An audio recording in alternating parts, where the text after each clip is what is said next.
relevos cardianos, eu estou falando de eletricidade, eu estou falando de anatomia, especificamente.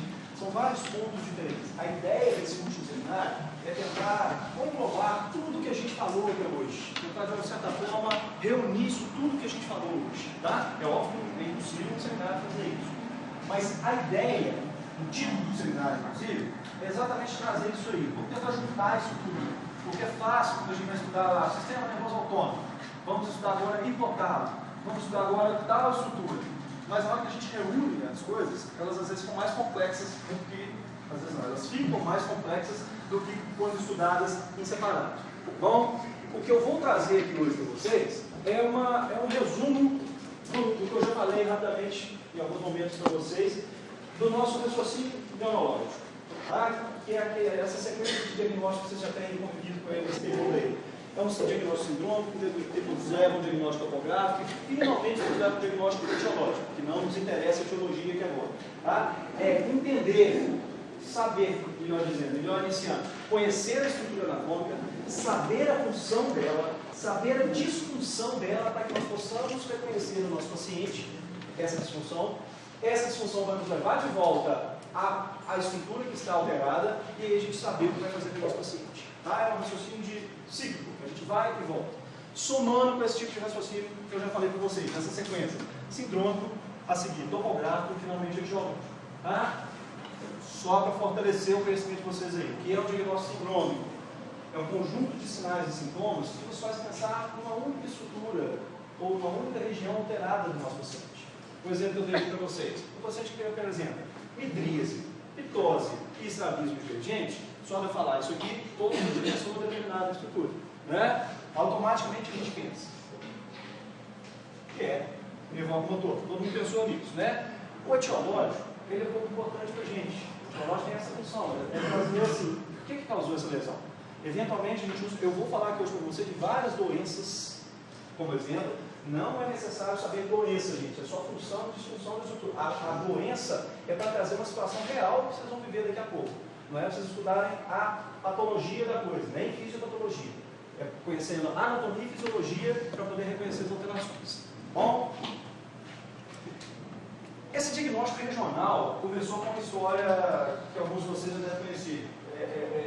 Ela é muito importante para a história da medicina, porque a partir disso aí, começou-se a associar isso que eu estou falando com vocês. Uma região tem uma função, uma estrutura anatômica tem uma função específica, mas uma região tem funções no plural associadas. Tá? Houve um paciente que estava trabalhando numa construção de linha férrea americana e houve uma explosão acidental durante a construção.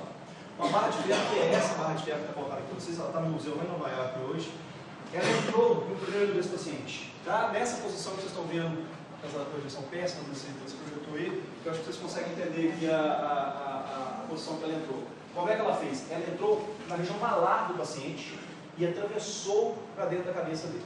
Tá? Ele perdeu o globo ocular de um lado e atravessou para dentro da cabeça dele essa barra de ferro.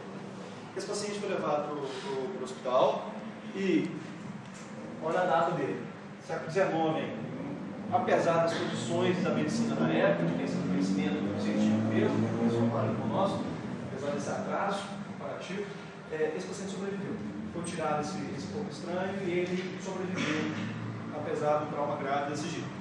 Vocês estão me ouvindo aí atrás, gente? Então, faz por favor, quem puder, só encosta essa cortina para tentar melhorar essa posição de vocês aqui.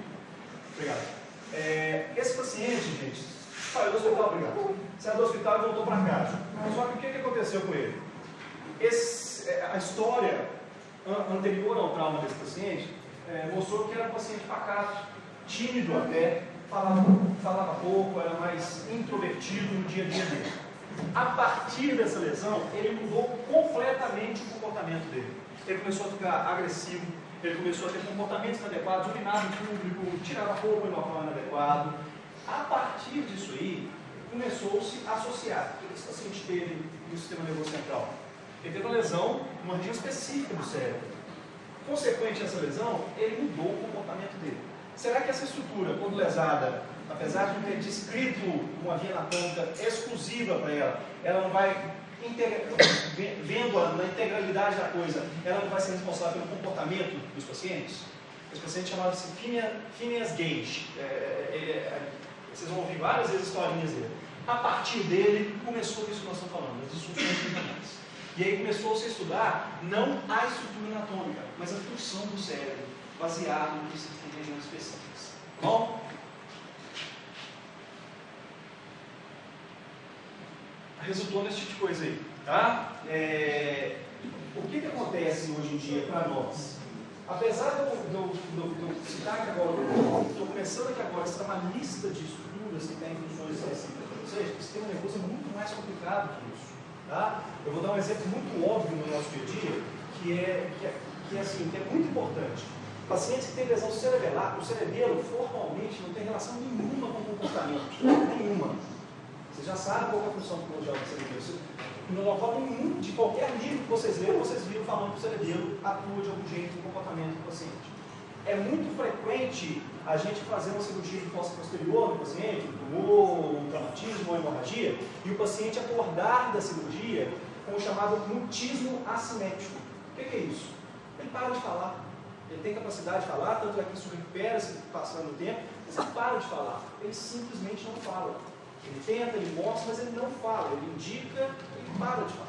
A gente não consegue explicar uma via anatômica estrutural para poder fazer isso. Então, é muito além, o nosso conhecimento ainda é muito reduzido em relação ao sistema nervoso central.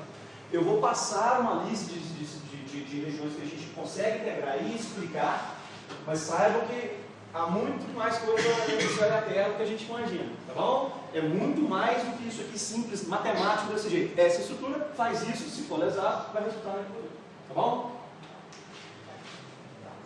Vamos começar pela situação mais fácil da gente ver. As lesões lombares. Vocês já sabem, nós temos lobos no nosso cérebro, no cérebro. E cada lobo tem algumas funções relacionadas, não exclusivas, mas principais. Eu não vou falar de todas as funções dos lobos, eu vou falar das principais. Bom, vamos começar. Quais são os lobos, lembra, gente? Lobo primeiro? Frontal, depois? parietal, temporal, occipital e ínsula. Ínsula é um lobo. Bom, não esqueça disso aí não. Está escondidinho ali de baixo. Né? A gente tem que afastar os lados da fissura esfírica, da fissura lateral, para conseguir ver a ínsula lá embaixo. E separar os giros transversos do lobo temporal. Né? Vamos começar com nossas lesões frontais. Uma primeira lesão que eu falei para vocês. O primeiro resultado de lesão, né? Ou seja, a primeira função do lobo frontal, eu já falei para vocês contando a história do Phineas Gage. Comportamento. O lobo frontal é responsável pelo nosso comportamento. Comportamento é diferente de emoção. Estamos discutindo isso, vocês vão discutir isso hoje no GT. Né? Amanhã na nossa resolução de GT. Comportamento está relacionado ao lobo frontal.